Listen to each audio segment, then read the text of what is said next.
हळदीला जायचंय मला, कशी दिसते?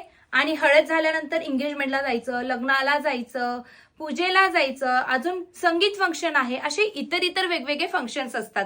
तर अशा फंक्शन्स मध्ये लागणार आहे आपल्याला छान अशी पैठणी, जी मस्त अशी सोबर असेल, डिसेंट असेल आणि अंगावरती अगदी चापून चोपून बसेल अशी पैठणी आणि केतकी. तर असं वारंवार सांगितलं जायचं आणि फायनली त्यांच्या सगळ्यांसाठी सुंदर अशी आपण टिश्यू पैठणी घेऊन आलेलो आहोत.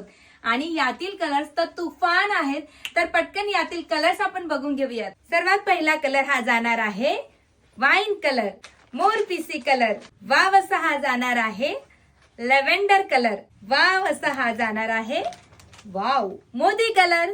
सुरेख असा हा जाणार आहे ब्लॅक कलर. हा जाणार आहे राणी पिंक कलर.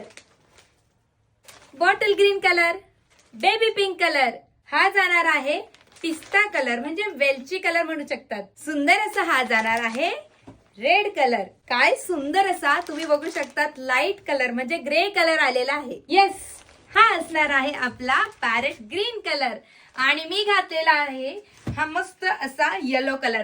तर मैत्रिणींनो, तुम्हाला कुठला मला कलर बुक करायचा आहे पटकन मला जाऊन व्हॉट्सअप करायचं आहे. आणि यस, मी या साडीमध्ये कशी दिसते आणि साडीतले कलर कसे वाटले हे पटकन मला जाऊन व्हॉट्सअप करायचं आहे.